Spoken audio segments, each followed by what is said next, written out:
The battle for the mind of North America will be fought in the video arena. The television screen is the retina of the mind's eye. Therefore, the television screen is part of the physical structure of the brain.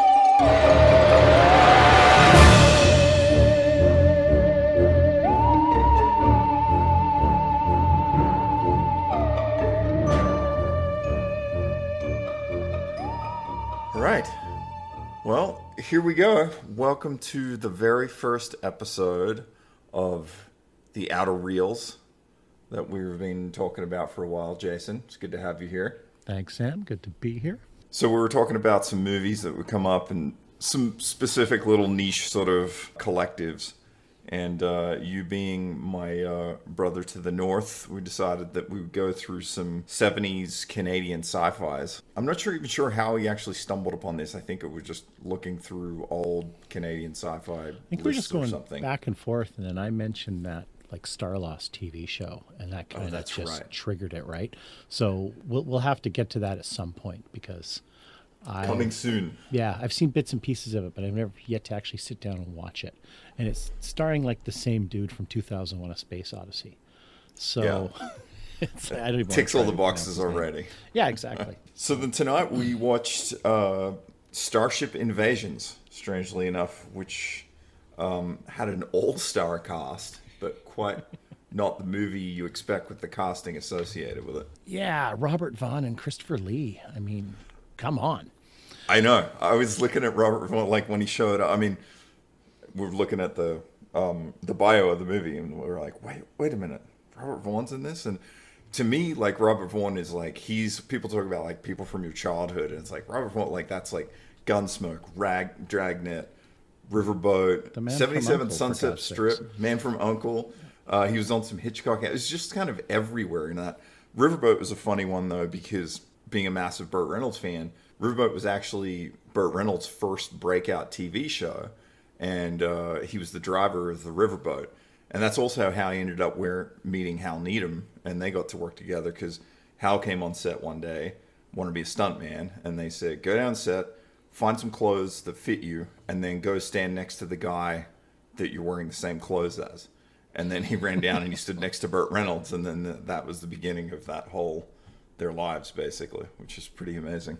The other one that was interesting about Robert Vaughn too is he's in Chud 2, Bud the Chud, but he wasn't in Chud 1. Like, I feel like Vaughn is more worthy of Chud 1 than Chud 2. I suppose so. Having only ever like stared at that Chud poster in VHS tape without ever actually renting it.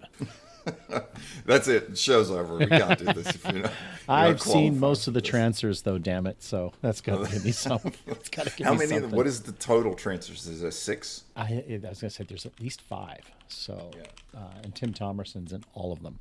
So there is transfer 6 from 2002. Oh, there you go. Big skip. Transfers 4. Jack of Swords was 94. Transfers 5. Sudden Death, also 94. Then we skip all the way to Transfer 6, 2002. Oh, wow. Wow. 94. That reminds me of when they were shooting Toxic Avenger 3 and Sergeant Kabuki Man, and they just shot both of them in Tokyo at the same time with the same actors and just made them change clothes and wardrobe and stuff. And it's like the classic Lloyd Kaufman. I was just gonna say, like trauma maximize. stuff, right? Yeah, exactly. But anyway, I'm already digressing here. It's going to happen. Robert Vaughn, great to see, but also Christopher Lee, who feels like he should just be perpetually narrating something. Yeah, well, I don't know. I mean, Robert Vaughn's just so handsome. Like He's a good-looking guy. He's just a good-looking guy. It's just like, yeah, okay, you were destined to be a movie star. Like his IMDb photo is just like, it's great. He's got like a dinner jacket and a bow tie. And it's just there's some funny components to this. I mean, I guess we could get to it in order, but it was interesting seeing. I don't know, like this. I guess we should probably just start to talk about let's talk about Ed Hunt, because this is my world now is about Ed Hunt. Now that I've realized who's the director of this, I'd never heard of him, never seen anything of his. I look at his back catalog and there's not stuff that really jumps out. Apparently The Brain from '88 is like a big one of his, so I definitely want to check that out. But I thought he was Canadian because we were doing this. But he's actually from LA and he moved up to Canada. But he got his feet wet doing like softcore stuff. Starship Invasions was his sixth movie. But get this, like his softcore stuff were like budgets were like 20,000, 30,000, 40,000. Right. Starship Invasions shows up and he gets $1 million for it. Which is, real money in, what was this, like 1977, right? Like, Yeah. They shot this the same year Star Wars came out. And then this was Smokey the released. Bandit. Yeah, and this was released in 78. So, Right. and I mean, I got to be honest. It certainly doesn't look like it comes out as the same generation of Star Wars does. But if you look at a bunch of other movies from the 70s around then, they don't either. Yeah. So, as Star Wars was an outlier at the time, and that's why it was so hugely popular too. But I gotta admit, like some of the space battle scenes with the flying saucers, the way they were shot, the way the camera moves and stuff, I was like, oh, this is actually impressive. There was a couple of shots where I was Yeah. like, oh, it's not a locked off camera. Yeah. Like I was like, oh, okay, that's actually neat. I thought that too as well. I was like, Yeah. that's not as bad. But yeah, I mean, I looked at the credits and I couldn't find much info on where it was shot, but the credits was all about Toronto. So obviously that's sort of where it was. But it's Toronto or it's suburbs. Yeah. okay, so then let's talk about the opening scene with Farmer Joe there. Is he like French Canadian? What is that accent? Like it's just a really thick, or is that just an That is older? not a French. I mean, we should probably specify. Sam's an Australian living in the U.S. I'm a Canadian, but I understand Sam because I'm married to an Australian. Right. But But not me. but not you, or related to you. Thank God. So no, I don't know. It's like Eastern European or something. It's really weird. That is Okay. not a French Canadian accent. Yeah, I didn't know what it was. What they were going for, I have no idea. But because I guess they never really identify where this is, right? So yeah, I don't know. I guess he's just some weird ass immigrant Yeah, farmer. 'cause I guess he's who's kinda all excited mumbly and about strange, seeing a but- naked alien. That opening scene, so it was like he's just hanging out in his tractor, and the UFO touches down, and then the doors on the UFO opens, and I don't know what I expected, but what I didn't expect was smooth jazz to start playing. Like, what was the score for this movie? It was just so out of left field. I was like, I'm I into know, it. but I mean, I was going to say, yeah, I loved the score. Me too. I was looking it up. It's Gil Melle or Gil Melle, Gil Melle or Melee Melee, or something like that. There's an So- apostrophe there, yeah. Yeah, so I figured he was French Canadian or something. Turns out he's an American jazz musician and That's right. artist. So I was like, and he's done some good stuff, including like the 71 Andromeda Strain and Yeah, he was up for a Golden Globe nomination for Andromeda Strain. yeah, and a movie that will probably come up down the road with us. He did The Last Chase as well. In 81. Man, So you've been teasing, you've been waving that one in front of me ever since we've been talking about it. That's great. I've been bringing it up with you for years now. So, but no, I quite liked this score. It's all over the place, and but it is weird at times, and at other times I'm like, this is awesome, and and other times it's like, this is like the lamest 70s TV score I've ever heard in my life. It lands somewhere in the between of, Yeah. it doesn't fit with the picture, but it's a great score, so it just works to heighten Yeah. the rest of the movie. Yeah. And I think I wonder what Ed Hunt's relationship there between him and Gil, where I'm thinking, is this a little bit like Carpenter was with Morricone, where he was just a fan the whole time and he finally got a big budget movie with The Thing, and Yeah. even though he was doing the score, he's like, we can get him and now I can hang out with him. Like, I always wondered if that's, that made me think that that's possibly something that's going to go on there. But definitely a surprise music from at the beginning of the Old Farmer abduction, which also is strange because then when he winds up on the ship, he's kind of sitting there twiddling his thumbs, and then a bunch of that alien broad comes out, and then they put this device on the side of his head, and the music's playing, and I'm like, okay, here we go. Here comes the probing. And then after realizing the movie and looking at Ed Hunt's background, I'm like, this is why it feels softcore, because this is what he does. This is his bread and butter for 5 movies before this. And I'm like, okay. But I mean, we don't see anything, and it was a hot alien. We should have seen her. Yeah. I'm just going to leave it at that. Well, see, because the thing too was, I don't know if you noticed, but this could be entirely our copy of this movie, and Oh, yeah, this opens a bigger, Yeah. can of worms that we talk about. But the audio really popped in and out on channels, and I think this Yeah. is just whatever tape that was left over, whatever broadcast copy that was left of this movie is all that exists of it.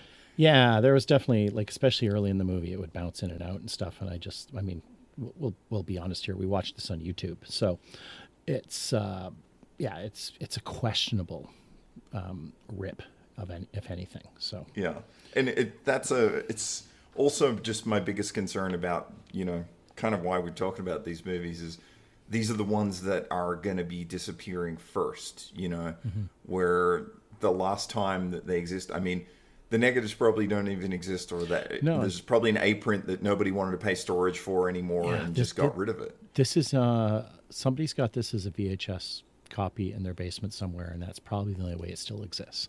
Yeah, Is a handful of those out there, and they're like the old, like, early '80s kind of VHSs too, like the big giant box and stuff. I saw some box art somewhere.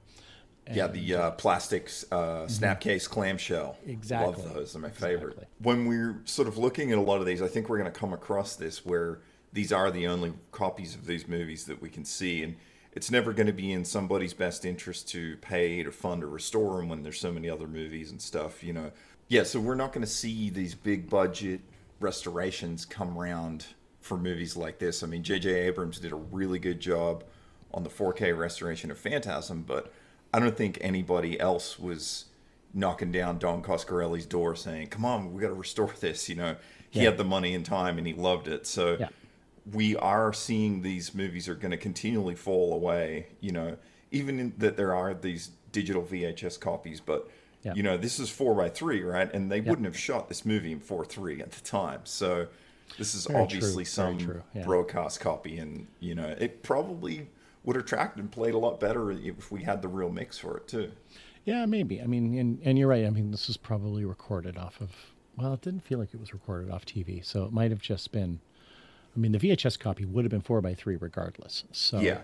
Well, sometimes I think that it's just like a broadcast tape that was made to be played, to push on air from, a TV station or something like that. But Yep, could be. because it did have dip to blacks for commercials in it too, if I remember.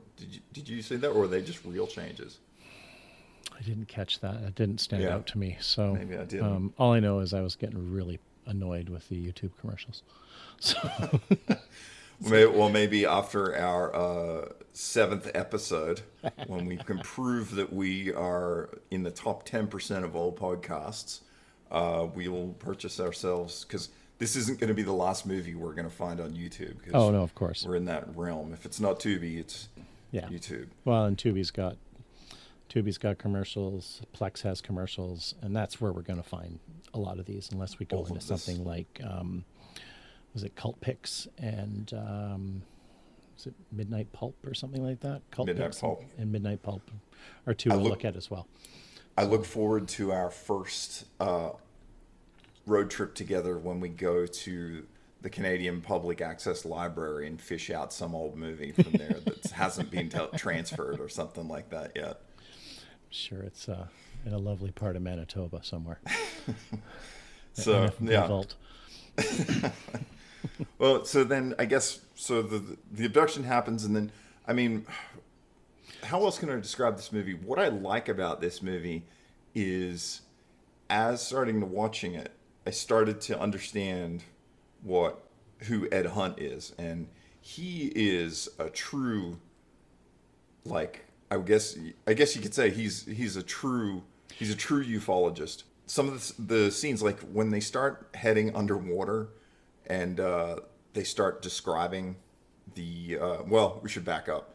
The what is the clan, the guys in the black suit? What is Christopher Lee's group called? I forget. They were like from Alpha or something in the I think they said they were Alpha in the Alpha Centauri. Centauri? I think so. They said they were Right. Alpha. I think they were Alphans from like the Centauri constellation, I think is how they Okay. described it.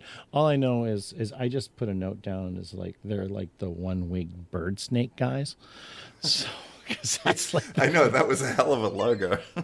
costume design on this is all over the place, and it's just bizarre. And I also want to understand is why did the woman alien, the only one of the alphas, not have her hair covered up in the big weird helmet thing? Like Right. hers was out, and it was She had just good like- hair. Well, she did, but Yeah, that was probably weird. part of.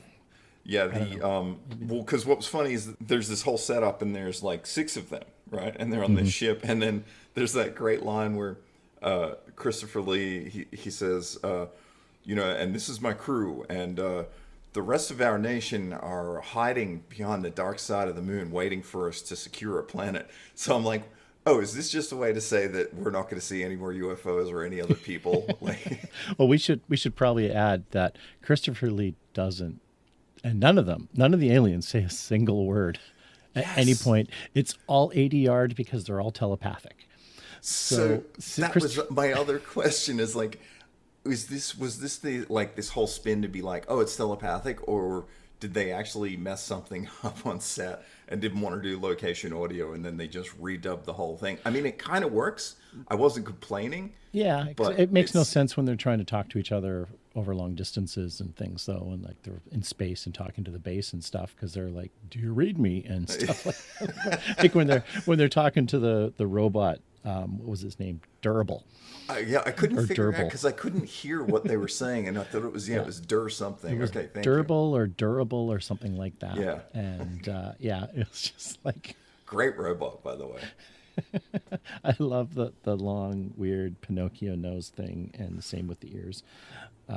Is bizarre, but yeah. So anyway, it's like Christopher Lee must have taken this role going, I don't have to say a word, and then he probably spent like 90 minutes in an ADR booth, and it was like done.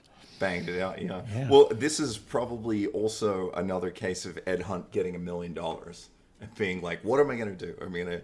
He's like, I'm Could going to very get well Gil be, to yeah. score it. I'm going to get Robert Vaughn. I'm going to get Christopher Lee, and we're going to make something."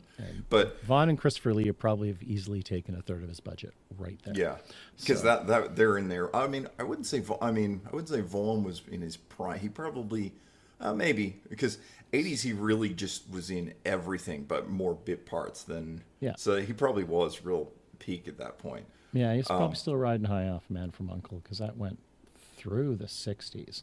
I think Yeah. even into the early 70s, right? So The Alpha Centauri ship is when it goes to crash into the water, and then it just totally, it's like a stagehand throwing a frisbee off a fishing pier, and it splashes in the water. Like, it's just, you've seen it 100 times as a kid Yeah. when you throw a frisbee in a pool. Yeah. I did crack up about that. Warren Keeler is the effects guy on this, by the way. He had the opening single roll VFX credit, so he's probably the guy who got to throw the UFO frisbee. But some of the other stuff looks good. But Yeah. he actually did some really interesting stuff.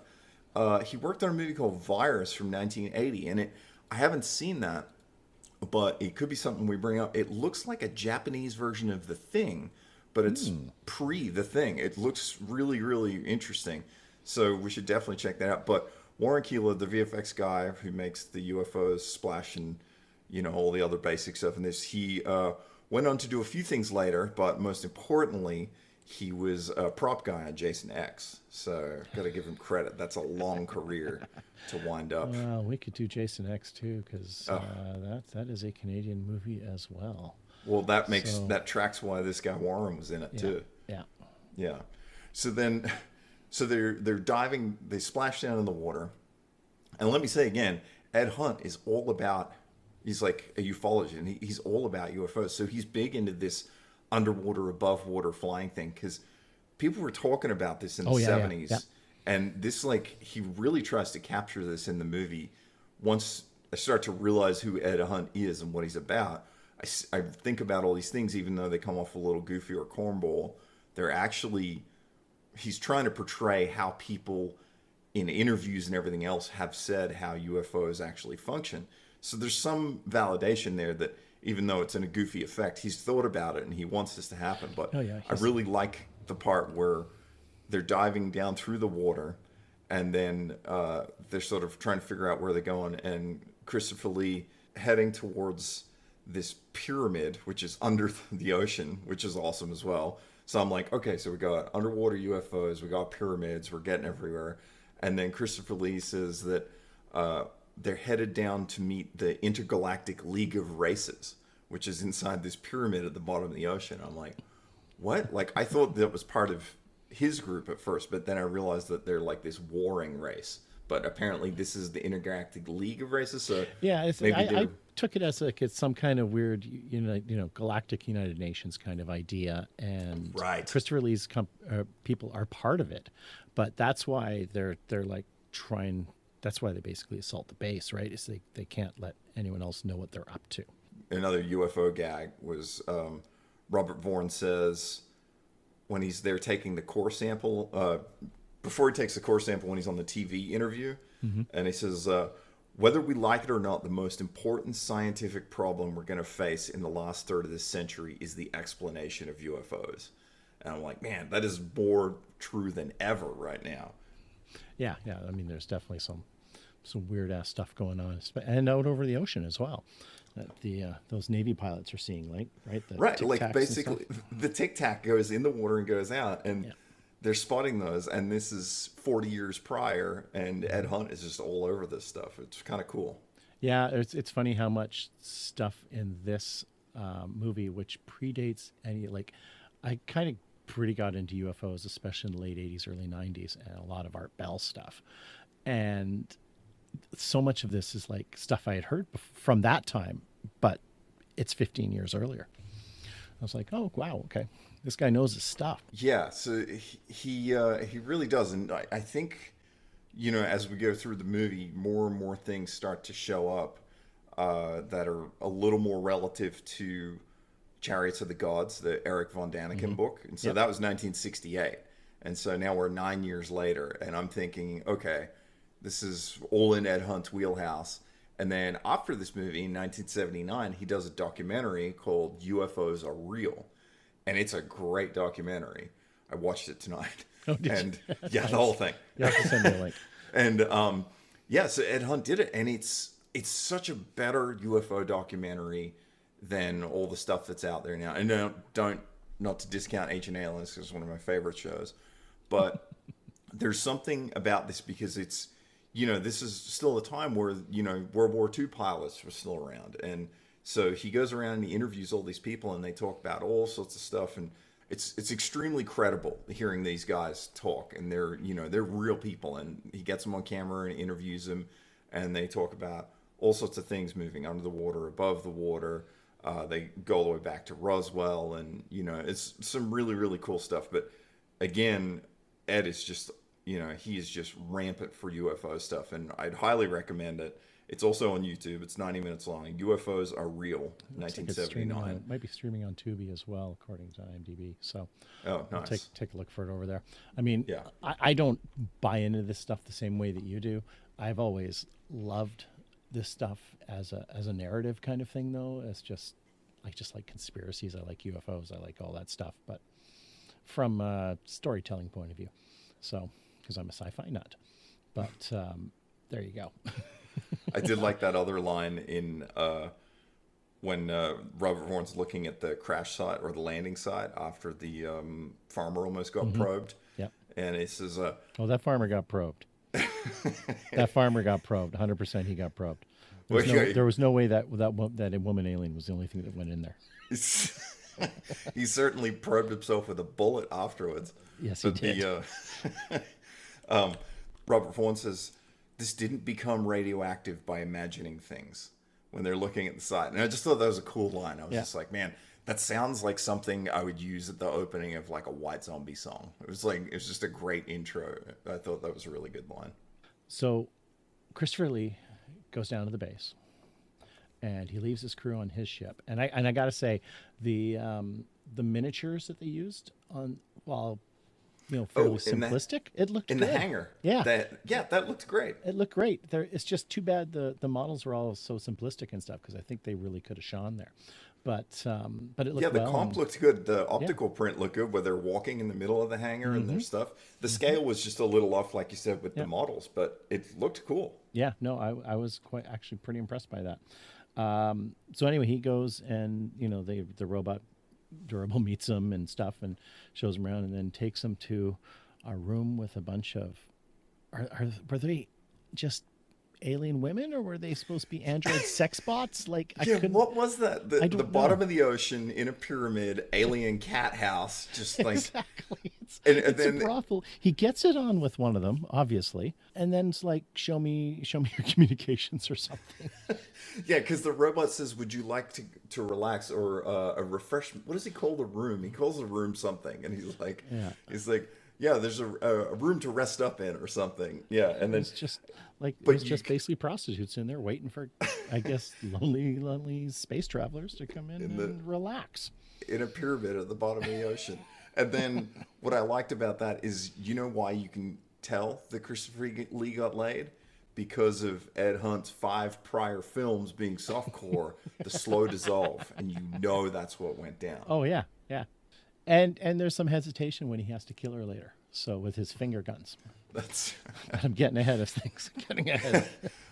Christopher Lee is the most athletic I've ever seen in a movie in this. While he's not athletic in this, he does crouch down very quickly in one scene, and I was like, wow, I've never seen him move like that.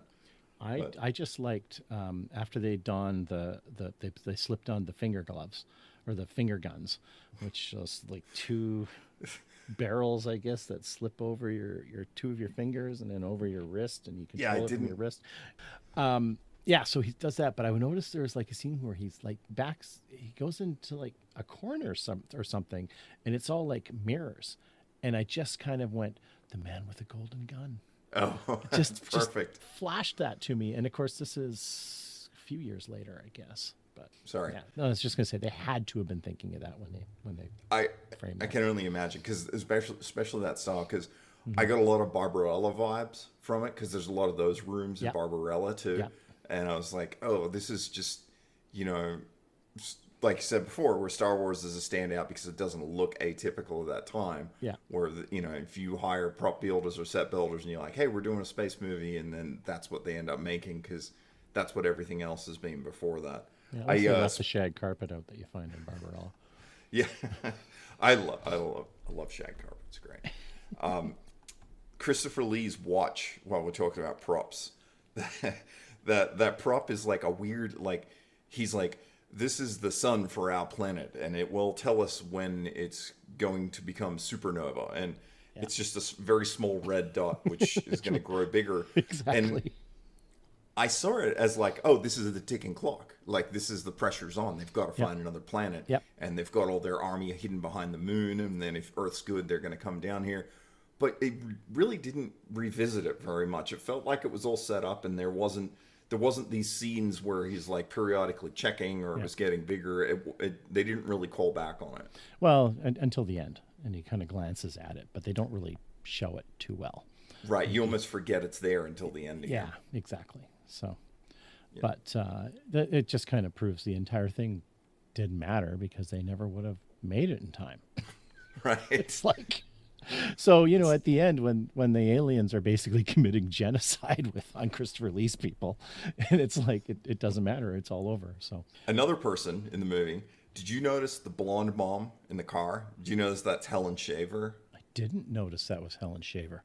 Yeah, you Wow. might know her. Yes. Oh, I know who Helen Most- Shaver is. Of course, I know. Who Well, Helen most famously for me is she's the seismologist in Tremors 2 Aftershock. Like that's course. Yeah, I mean Shaver. Of course.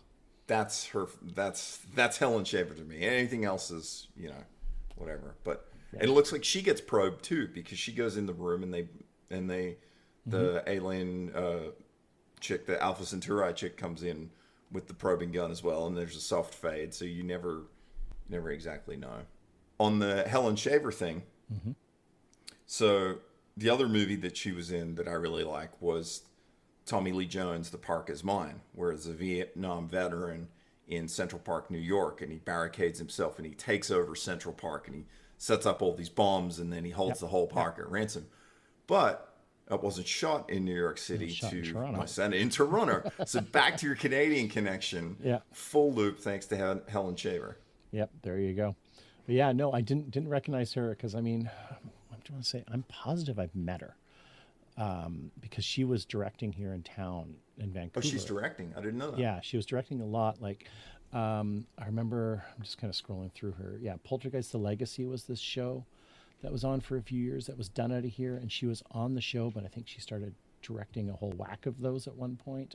And I think she was doing the revived Outer Limits. She was doing, I know she popped up in a Dead Man's Gun episode that I worked on, and she was probably directing on that too.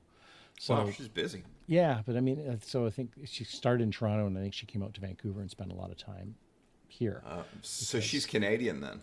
I don't know if she's actually Canadian or just kind of one of those ones who came up here and stayed.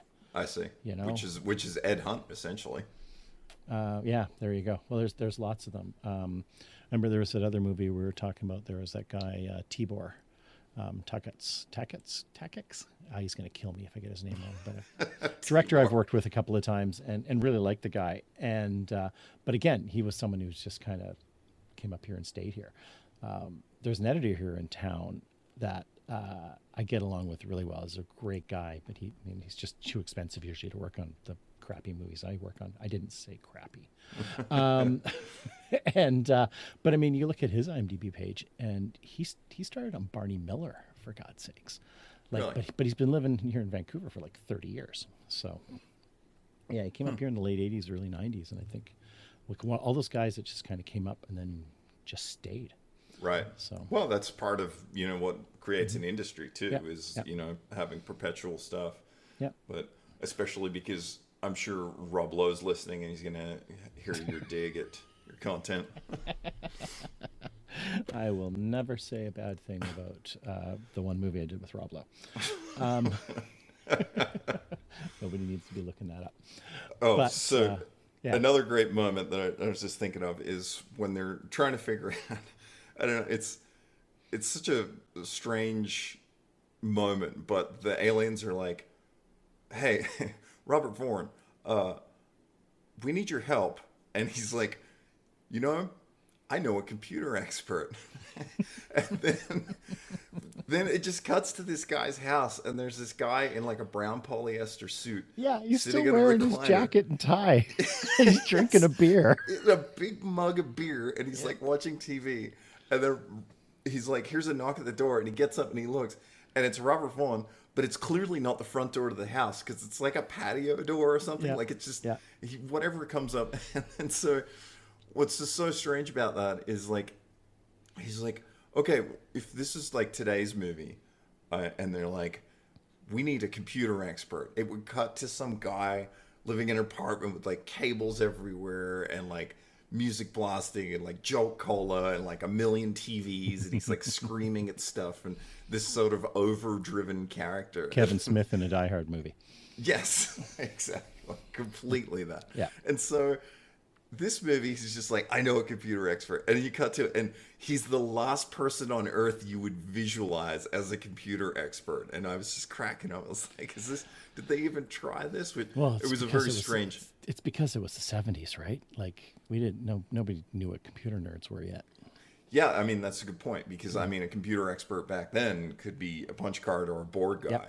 Yep, Which exactly. it ends up becoming. He's a board guy, and then they take the UFO to like, what building is that? Is it like the CIA? It's like some big security building where they just steal all the boards out of like a big main processor. Massive server room, yeah. Yeah, like what was that building supposed to be? Was it some official? Did they say what the building was? I not that I caught. So Yeah. it's just wherever he worked. Yeah, right. But I mean, they've got both him and Robert Vaughn are on the ship, and they're trying to escape Christopher Lee at that point, right? And they're like, do you know the mass of these planets?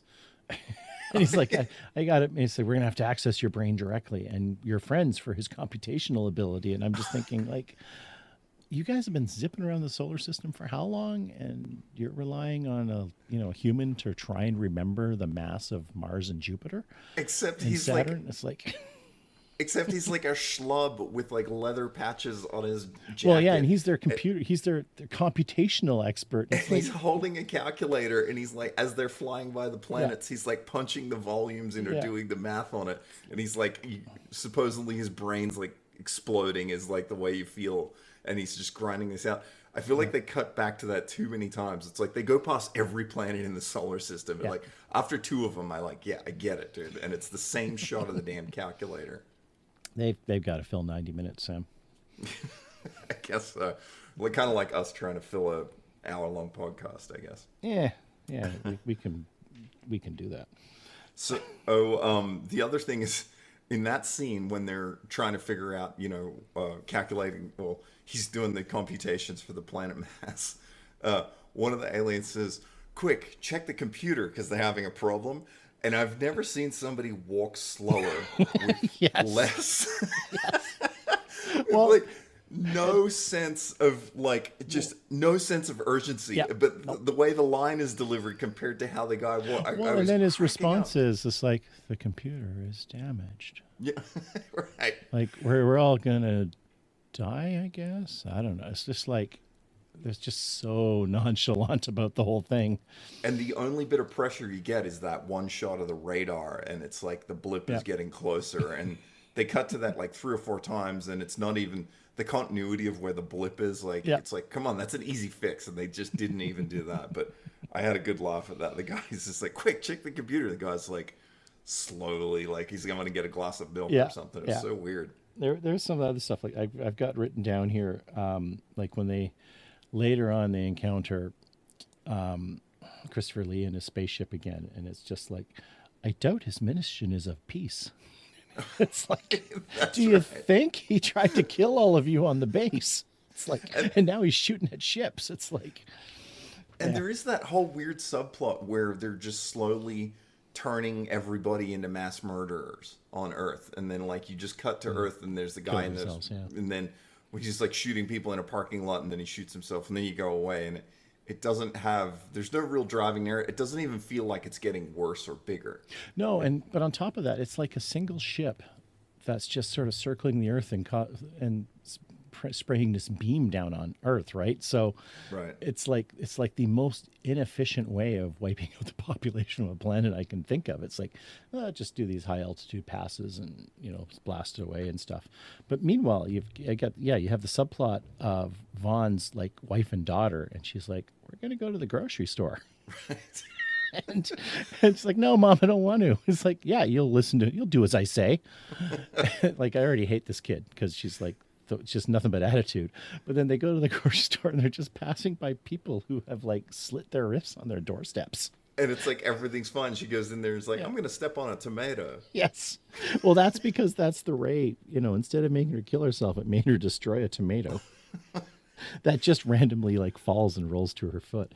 Yeah, I don't know the discussion or the life choices that led up to that becoming how it would go down in the script. It was a very, I don't know, it felt very disjointed.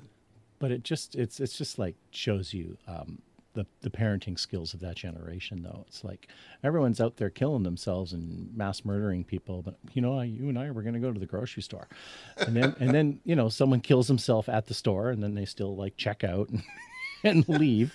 It's amazing though. There's all those people in that grocery store, and they still manage to park right out front. And I was trying to read that. I was like, are they in a trance? Is there some kind of weird shield or something that's not making them see it? And I was thinking like, I was giving it the benefit of the doubt. And I'm like, maybe I'm just not understanding what's happening here. But now that you're saying it, I'm just like, nope, they just were like, it doesn't matter. You just won't notice it. But then they get home, and she's like, sends her daughter up alone to go take off her jacket, and then calls her friend in and says like, hey, will you go stay with her? I don't think she should be alone. Right. But the mom doesn't do that. And she heads off to the kitchen. And the next time you see the kid, she's by herself watching the news on TV of all these people killing themselves. Did you see that clip on the TV of the bulldozer pushing the body? I thought that was Killdozer from '74. I could have sworn that was a clip from Killdozer. They might have stolen that. Yeah. Because it was a weird clip, and it was such a specific close-up shot of this yellow caterpillar pushing this body in soil, and I was like, I think that's Killdozer, but it went by so quick I couldn't. It was a very strange one. But I wonder if Killdozer is Warner Brothers, then they probably grabbed that clip to use as playback. That's a good question. Because they probably would have done that. So, but I'm watching this and I'm just thinking like, you know what? This is why Gen X is the way we are. This is what our parents did to us, right? Abandoned to watch the world Yeah. fall on news while Yeah. your mom cuts herself open in the kitchen. Exactly. And again, she finds her mom dead on the floor, blood Right. all over the place, doesn't shed a single tear. No, and then she just gets called out. But then, like, Yeah. I kind of like that idea that, like, now Robert Vaughn's just on this ship and they're just kind of hot rodding around town. They're just like cruising around in it, and they're like, oh well, he's like, if I do this for you, then you can take me back. And they're like, sure. And then Yeah. they land. It's just so casual. It becomes like this sort of like vehicle for him that he's like cruising around. And I love the part where he lands in front of the cab driver, and it was actually the line that, like, actually made me laugh out loud. Is the cab driver like looks out and he sees his UFO, and he like gets on the dispatch on the radio, and he's like, "Hey, a UFO just landed in front of me." And the guy at dispatch responds, and he's like, "Does it want a cab? Well, if not, stop bothering me." Yeah. It was a good line. Yeah. Oh, that made me laugh. So the weird thing about the ending for me was the one that sort of really threw me for six was out of nowhere. What's our robot's name? Dork? Yeah. Durable. Durable. Durable. Does the full-on Terminator 2 wake up at the end and save the day for being dead? And I was cracking up. I was like, yeah, this is awesome. Like, he gets up and then he's like, okay, and then, like, back from the dead. I saw it like 17 years before Terminator 2 as well. Exactly. It's like, I would love to know that if that was the inspiration for James Cameron. He's like, I remember seeing that movie when I was getting ready to work on Piranha 2. Yeah, And I always thought it'd be cool.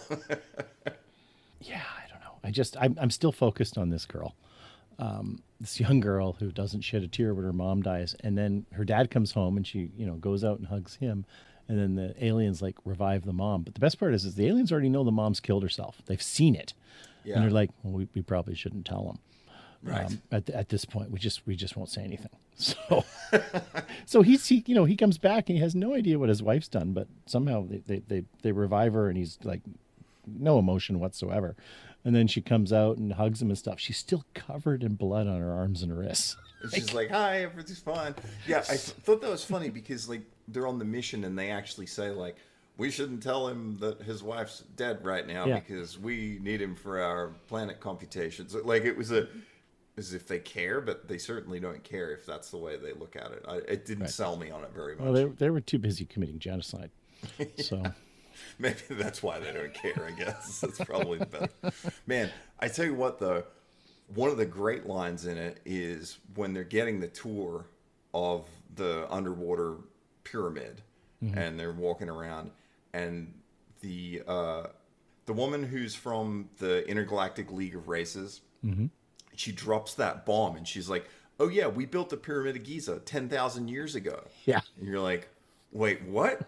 And then she's like, don't worry, when you guys are ready, you'll know how it works. It manipulates gravity. I'm like, oh, like screaming at the TV. I'm like, this is the lore I want. Like, let me further in there. How did you guys show up, build the pyramids? You have these gravity manipulation things, and there's that whole line about how they change the pressure inside and outside the ship underwater so it doesn't crush at extreme depth. Like, there's cool alien science. there's little bits, drips and drabs through the whole thing. Yeah, that aren't bad, but they never expand on any of it, which is the big crime to me. Yeah. But there is some little cool bits here and there.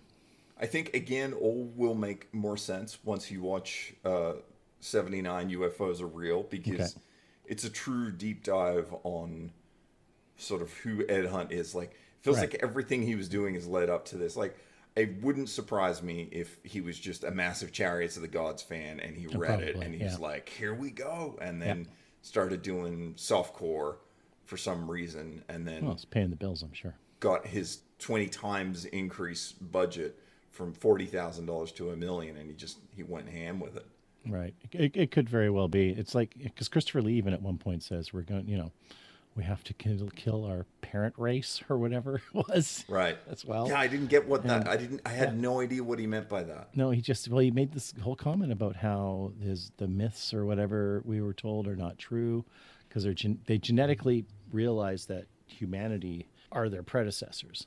Where did Christopher Lee's whole race come from? That did they get taken from Earth and then just developed way faster somewhere else, like an Alpha Centauri, or what? It's just like these little drips and drabs all the way through that never really pay off. So Yeah. from a movie standpoint, it doesn't quite work. I think it's like if you had a dozen bullet points, like on sort of a treatment. Like, Yeah. yeah, this is what we'll talk about. This is the lore. This is the background, and this is how it works, and this is where they're from. And then it just sort of gets stretched out slowly. And It could just be it made it too long and they hacked it all out. yeah, I mean, it really comes in at like 89 minutes TRT too. Like Pretty it's much, yeah. right on the money. So And it's Yeah. not like it's got 10 minutes end credits or anything. There's those end credits are what 3 minutes long or something. I love classic movie credits. It's just bangs through it so good, and they're big font. Everybody gets a single roll. That's how it should be done. Not 4 columns of transpo or 7 columns of digital artists. Well, I was going to say, yeah, you're, a few hundred VFX artists and compositors and, from 16 different studios around the world. And yet none of those have me as entertained as seeing that UFO being thrown in the pond. Like, it reminded me of, do you remember the McDonald's Happy Meal UFOs? Oh, exactly. The first time I saw that spaceship, that's the first thing I thought of. Exactly. If they were red or blue. Yes, exactly. I thought of it. man. I was like, man, this has been rattle can silver and thrown over there. And so I had all of those, and God, I used to like whiz them around the backyard, just fling them.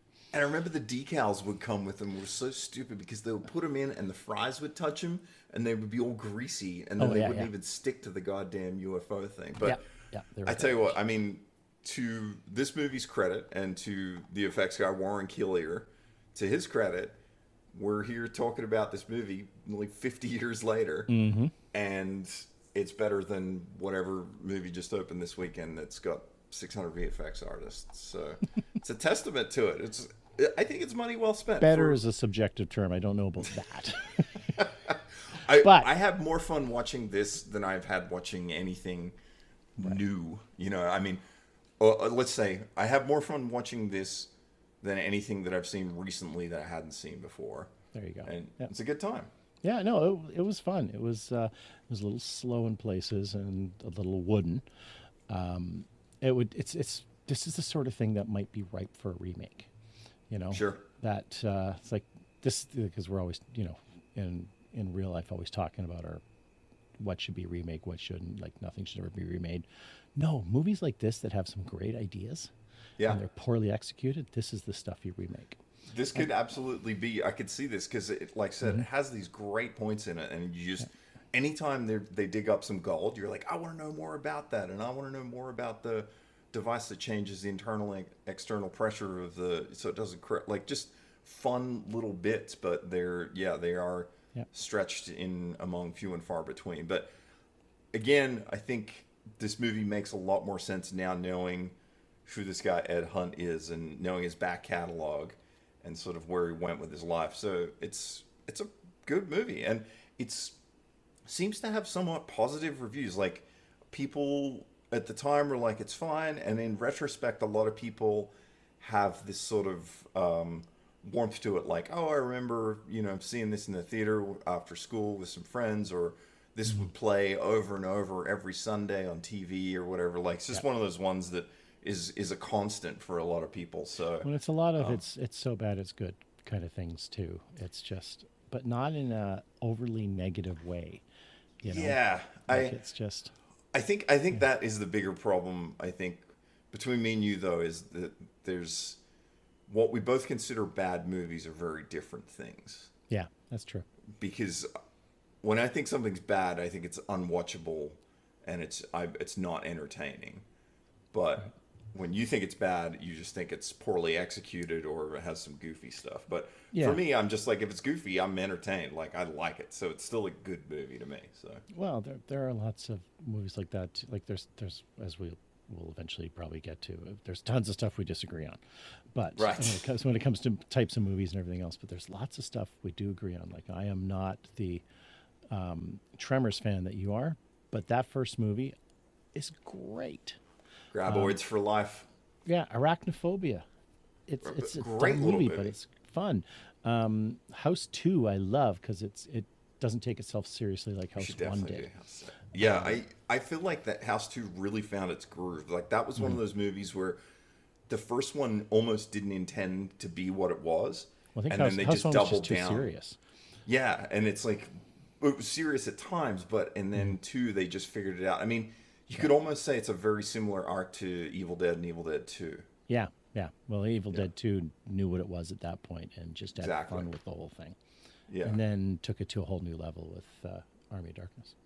Yeah, well, I mean, I would watch a Starship Invasions 2 45, 50 years later for sure. But yeah, it was a great little Canadian film, science fiction Canadian film. I'm very surprised. So I don't want to say that it's going to be hard to top this one, but maybe hopefully we can find some other Canadian gold.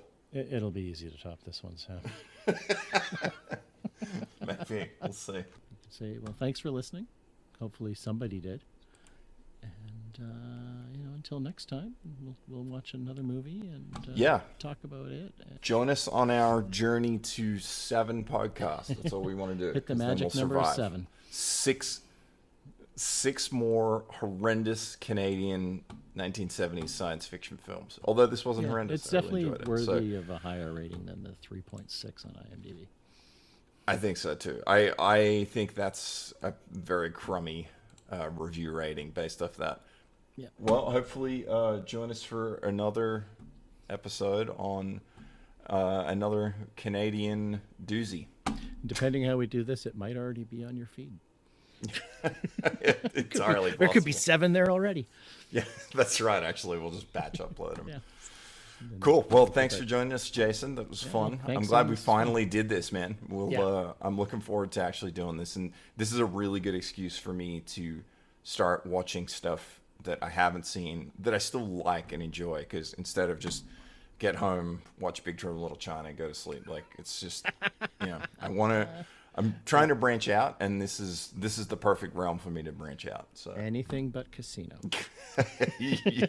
you got it, man. Yeah. So we have just for background. We have a couple of friends who will totally get that reference. But we should have called the damn podcast anything but casino. That's a hell of an idea. Yeah, we should have done that.